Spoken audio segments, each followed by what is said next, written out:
two of the three girls that always had sleepovers.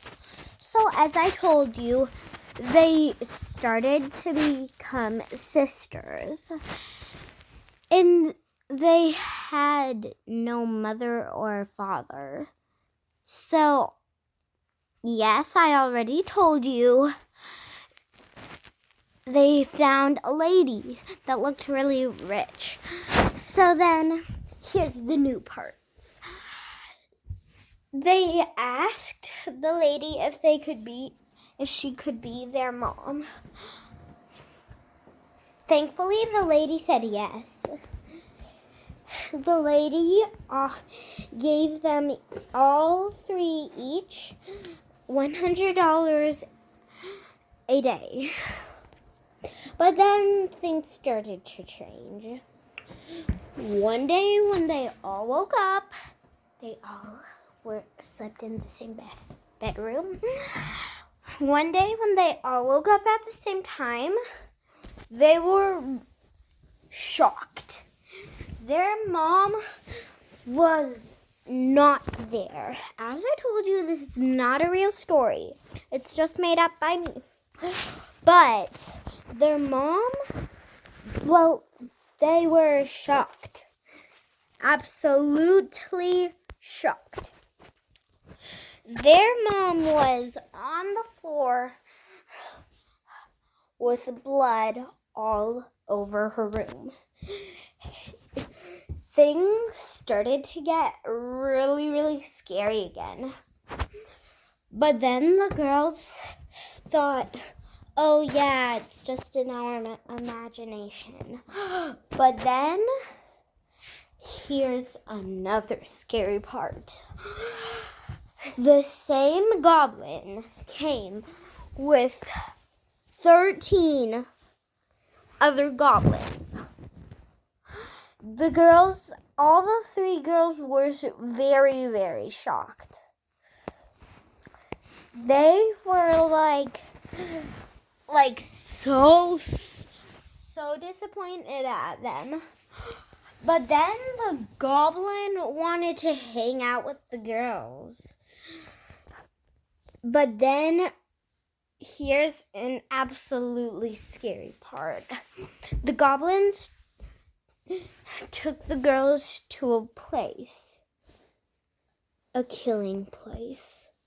They all had knives, though, hidden in their pants for some reason. But since the goblins were already dead, they decided to kill the girls too. So then, all three girls, it's calling me. Okay, so where was I again? Oh yeah, the goblins decided to kill the girls too. The goblins wanted the girls to be on their side.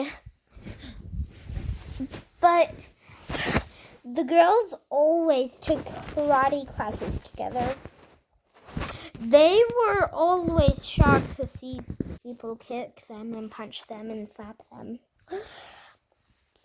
But here's where the things get serious.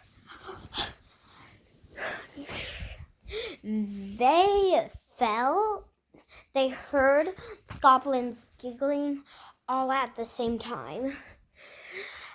They were getting really scared. They got confused and asked why they were giggling. The goblin said, oh, just nothing, something about our goblin stuff. But since the girls didn't really want to be friends with the goblins of course knew, because the goblins didn't like the girls either. Well, here's where the things get super scary. The goblins quickly pull out their knives when the girls are talking to each other. The girls did not see them pull out their knives. But since there was 15 goblins, 16 is the total. There's actually 16 goblins, so here's where the things are actually the scariest.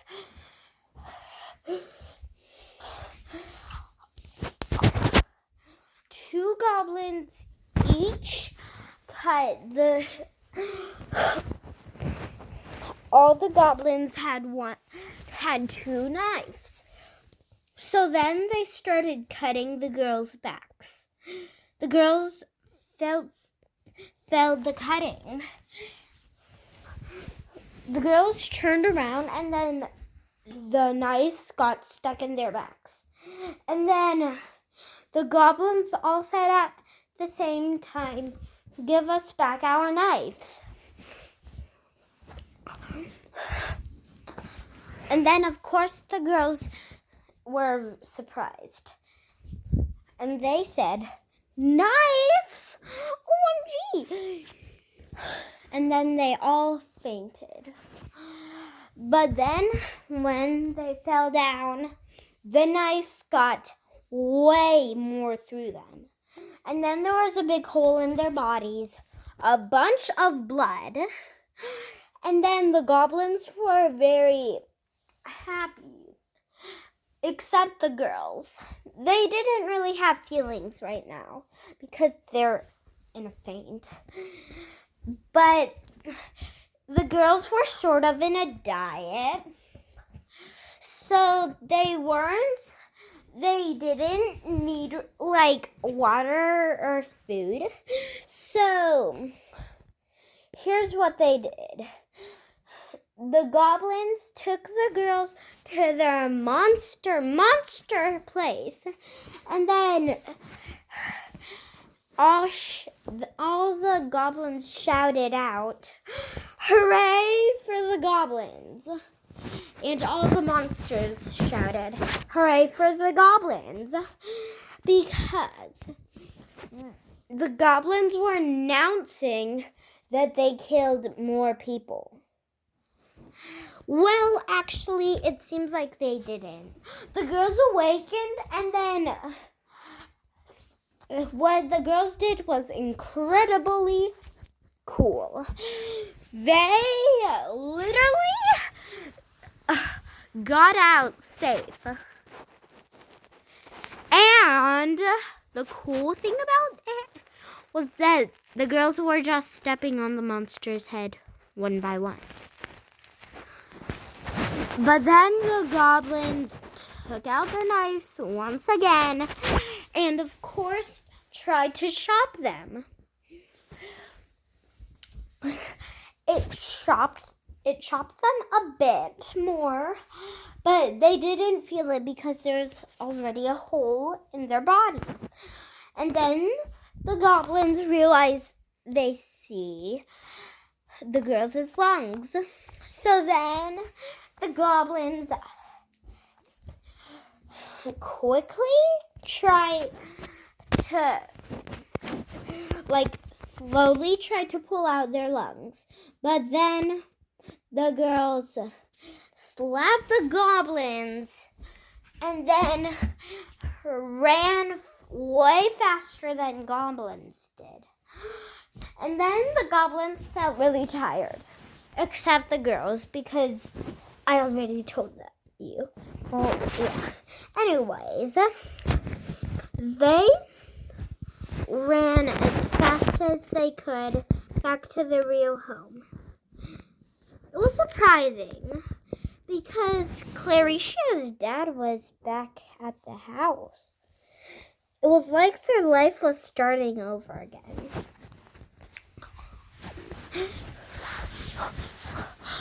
But it wasn't. It was getting worse.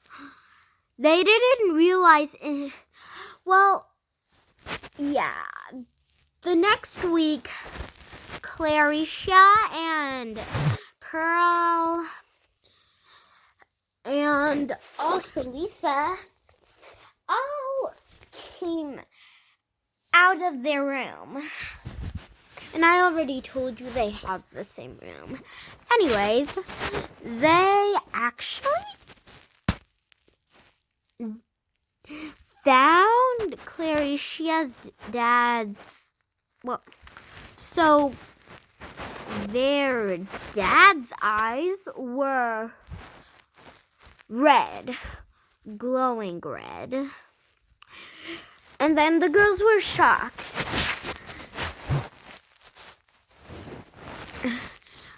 They all at once grabbed their phones and called 911. But luckily, 911 came fast enough. They told the girls all about their story and lives. At first it was fine, but then right now it was not really fine. And of course the police saw the holes in their bodies, so then they called an ambulance. It was very hurtful for the girls. The doctors put the girls to sleep, and then